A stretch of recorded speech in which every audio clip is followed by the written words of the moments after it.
predictions of international analysts about a third world war are beginning to take shape. Nations will again face war in a global scale, plunging humanity again into the chaos and disaster.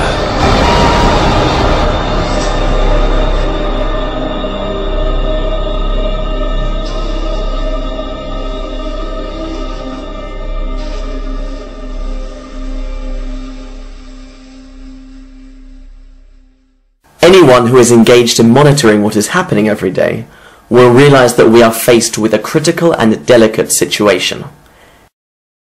An economic crisis which since 2008 has been sinking economies and impoverishing developed countries. The appearance of conflicts facing the world's major powers are the main topics that cause not only political experts, but also many ordinary people to worry about the very real possibility that we will find ourselves in the outbreak of a new global conflict. The war in Syria started in 2011 between the Syrian government and the rebels, involving crucially Russia and the United States, with Putin supporting Bashar al-Assad and Obama supporting the rebel side. Russia is not willing to allow the US and its allies to invade Syria, since in addition to Syria being an important ally of Russia, Russia has a naval base in the Syrian city of Tartus, making Syria strategically important for Russia in the Middle East. Not only does Syria have the support of Russia, China and Iran are other allies of Assad who are not willing to see the West invade Syria. Russia has for a long time provided military equipment to the Syrian army and sent warships to the area, recently also adding air support to the forces of Assad, as well as the sending of troops by Iran. On the other side are the alliance of America and their allies, bombarding Syrian territory and supporting the rebel enemies of Assad. Therefore, a clash between these powers and the attacks that are happening, or a clear ground invasion by the White House and NATO in Syria, would almost certainly lead to the worsening of the conflict, pushing other major nations to enter and cause the outbreak of a war on a large scale. Something similar is happening with the conflict in Ukraine. A conflict started in 2014 by the annexation of Ukrainian territories by Russia, with the ensuing confrontation between the forces of the Ukrainian government and the pro-Russian rebels. Since then, a race has happened in which Russia has been, according to reliable sources, sending troops, tanks and weapons to the pro-Russian separatists, while the European Union, together with NATO and the United States, have been doing the same thing with the government of Ukraine, a conflict that faces principally the US and Russia, as well as the European Union and NATO.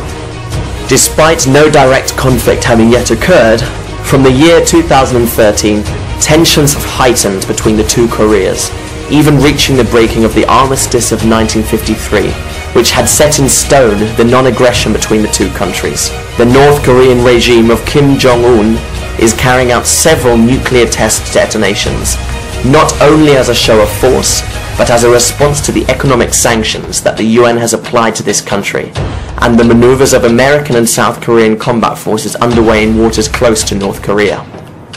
The resumption of a conflict between North Korea and South Korea, with the participation of the US supporting the latter, would also likely see the involvement of Russia, and especially China, supporting the North Korean regime. Iran's nuclear program, which the government of Iran says has the objective of improvements to healthcare, has made powers such as Israel and the United States suspicious, arguing that the true purpose of the program is to create nuclear bombs to attack their respective countries, leading these countries together with Europe to enforce economic sanctions against Iran to deter them from building their suspected weapons of mass destruction. This situation has led to escalating tensions, especially between Iran and Israel, with the latter declaring itself willing to attack Iran to stop its nuclear program. Arguably, the worst outcome would be that the US and Israel invade Iran. Russia and China would likely also support Iran without hesitation. We should also note the complex diplomatic situation between the US and Venezuela. The economic crisis, which has for several years consumed Venezuela, has resulted in bloody protests against the government of Nicolas Maduro, with the United States punishing it with harsh economic sanctions. If the US intended to invade Venezuela under the pretext of protecting the civilian population, a serious conflict could begin that would involve other allies of Venezuela, including several Latin American countries, as well as possibly also Russia and China. If we consider all these rising diplomatic tensions and potential conflicts confronting the world's major powers, along with the global economic crisis we are suffering, outbreak of a world war on an unprecedented scale. But should we really be worried? Or will the outbreak of this global conflict just be a distant possibility, even with all these conflicts and tensions? There have been countless localized conflicts since the end of World War II, so why should we listen to pessimism and alarmist warnings? Arguably, the best way to understand whether the most powerful nations are considering the possibility of war is to look at what decisions they are making. For example, the Chinese government is without transparency increasing its military strength and expanding its territory in the sea and air, multiplying its military budget by 4 in 10 years, and heightening tensions with rivals such as Japan, South Korea and the US. China has also increased its rice imports from 575,000 tons of rice in 2011 to 2.6 million tons in 2012. What is alarming about all of this? The Chinese government has in recent years been building huge cities with the capacity for 64 million people, already completed but still uninhabited, built in areas far from existing settlements, for example in the Mongolian desert. Notably, Russia built 5,000 underground shelters in Moscow in 2012. Russian government officials have stated that these bunkers are for the general population, and this project is carried out by way of caution, and not as a way of creating panic about future events. On the other hand, Europe has quickly designed, built, and equipped the so-called Doomsday Seed Vault in Svalbard, Norway, which contains tens of thousands of seed varieties. It can reasonably be assumed that these seeds are being preserved in case of a major event, such as a nuclear war or a natural disaster. Russia, for its part, is also creating a warehouse with the DNA of virtually all living beings on Earth, and some already extinct, through the Moscow State University. The project seeks to collect DNA from all beings existing to freeze and preserve them, and has financial support from the Russian government of $194 million. On the other hand, the government of the United States has been accumulating tens of millions of emergency meals and other supplies, regionalizing their emergency nationwide distribution centers. The government has also bought nearly 2 million units of ammunition in recent years, and the Pentagon has been actively developing and practicing live simulations for situations from economic collapse to large-scale and consistent civil unrest. Since 2012, Russia has begun modernizing its missile system, producing S-400 Triumph missiles, which are surface-to-air missiles, with bases located in coastal and border areas of the country. Vladimir Putin approved on December 26, 2014, a new military doctrine that sees the US and NATO as their biggest threats. Putin also announced on June 16, 2015, that Russia is increasing its nuclear arsenal, adding more than 40 intercontinental ballistic missiles to its equipment, following a complaint by the Russian authorities about an apparent US plan to deploy tanks and weapons on the borders shared by NATO states with Russia. Adding to the crisis, there have also been numerous sightings of Russian military units, aircrafts, ships and submarines in Europe. Considering all these contributions to the tension, here are some examples of how the powers are preparing for an imminent conflict to protect their core interests.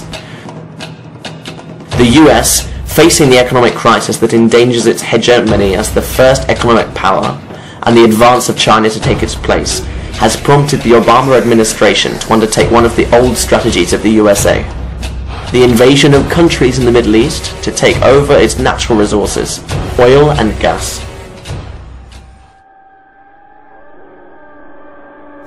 And for this reason, the US has her eye on countries such as Syria, Iran and Venezuela, countries rich in oil and gas.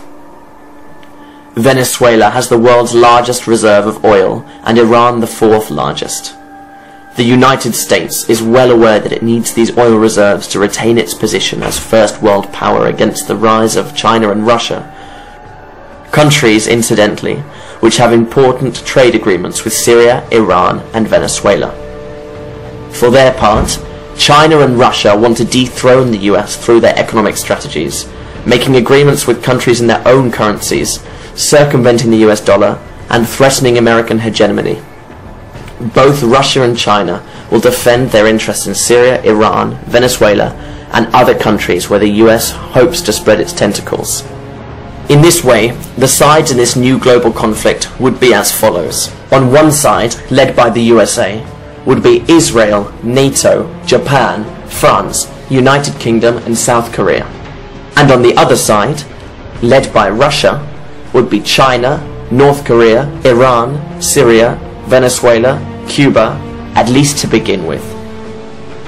Obama has already made moves, not only causing the Arab revolts which turned the Middle East countries upside down, but also by applying economic sanctions to Russia, North Korea, Venezuela, and inciting conflicts between the two Koreas, in Ukraine, in Venezuela, and Syria, trying to emerge victorious in these proxy wars, with the intention of causing rivals to collapse and gain control of the natural resources of those countries. We must not forget that the USA is prepared to take any action as a pretext to start the conflicts necessary for these goals.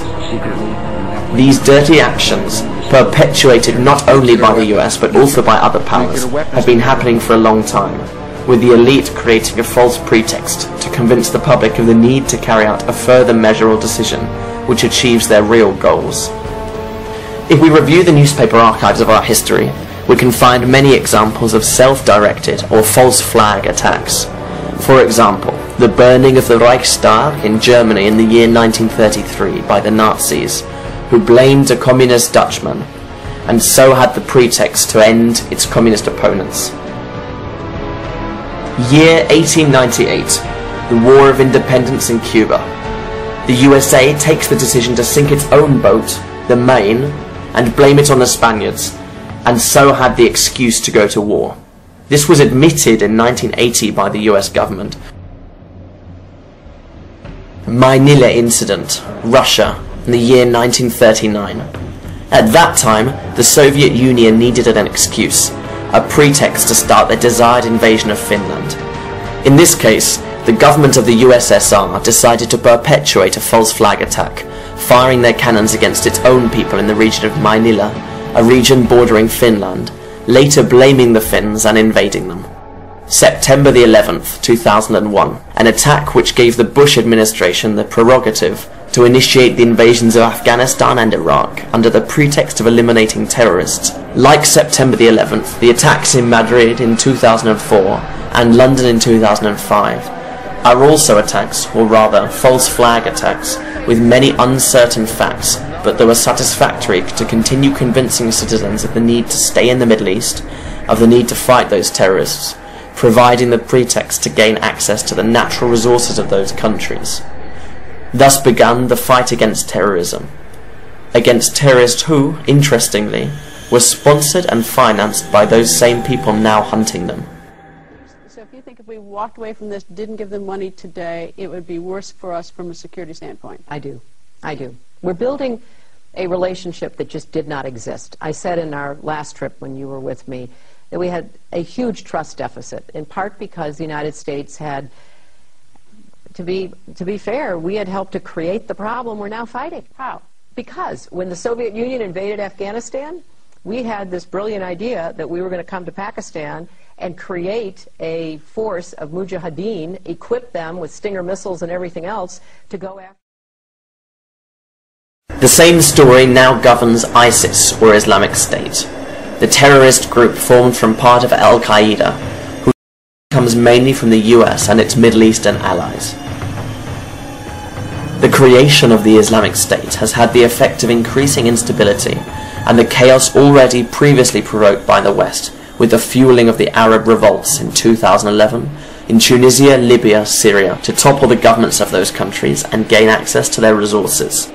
There is evidence that the US has been financing these revolutions, and even mercenaries in these countries, forming the so-called rebel armies that have been supplied with weapons by both Europe and the US, which then ended up in the hands of jihadists, because in these rebel groups there are not only US-funded mercenaries, there are also jihadis from Al-Qaeda or ISIS.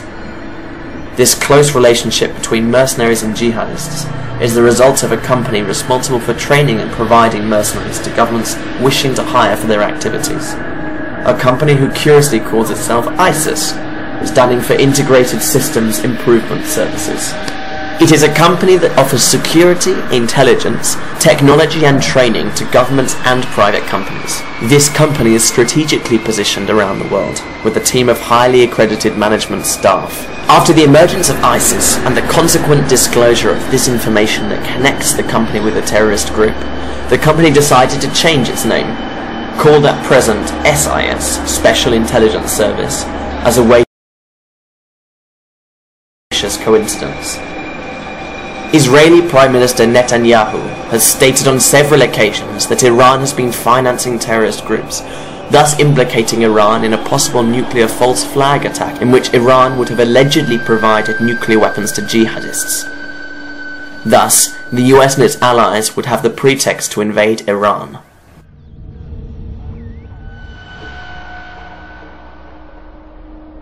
While our leaders can become extremely ambitious and capable of wrongdoing in the pursuit of their own interests, surely no one could be interested in the outbreak of a Third World War, which would likely be nuclear, and cause untold destruction and chaos? Truly, we do not know how many countries will be directly affected in this war, but if something can be glimpsed in this world war, as in the two before it, there is something more than mere interest. In this war there would be no winning countries.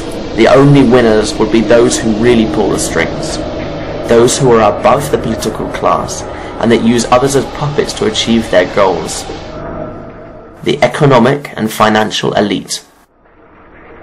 And although large employers are found in this elite, bankers for example, that would be seriously damaged by a global nuclear war, the real elite has objectives that are not economic but rather about power and control.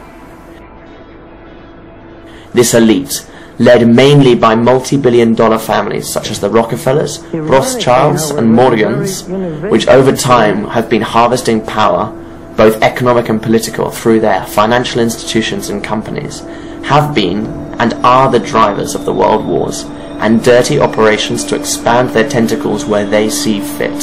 Through the instigation of these world wars, the elite has not only been increasing economic benefits, but expanding its control over the system, achieving concrete goals that would lead them slowly to their ultimate goals with every war.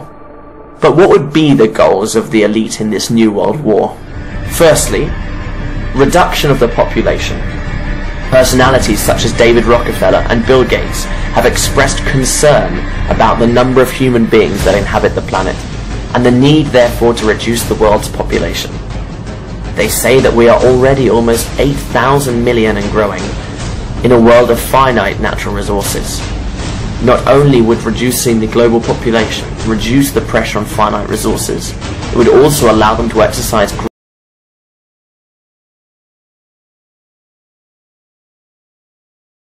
millions of people, which are a hindrance to the elite. Those countries that are not affected directly by the conflict, for example from the fall of nuclear weapons, will be severely affected by the null presence or shortage of food, which will result in madness among citizens, killing for the last remaining resources, or simply starving to death.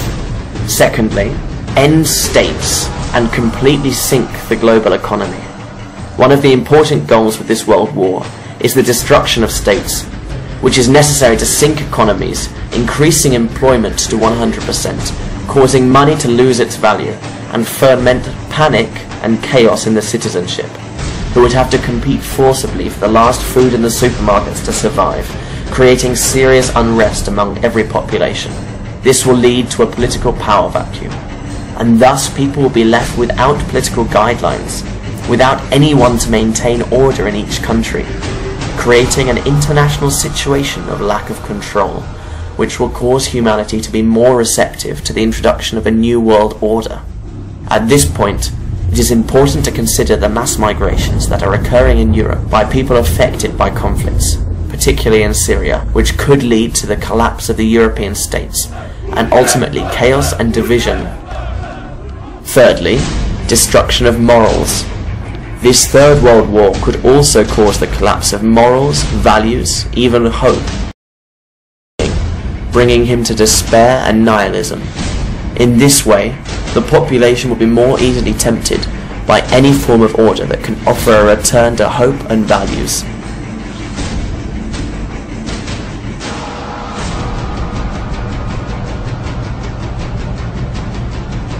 All these factors are necessary to allow, as Rockefeller said, a perfect crisis, a great social cataclysm that causes the world's population to accept as the only solution the ultimate goals sought by the elite over the years. The creation of a world government. A world government as the only alternative to all that evil, under the promise that with such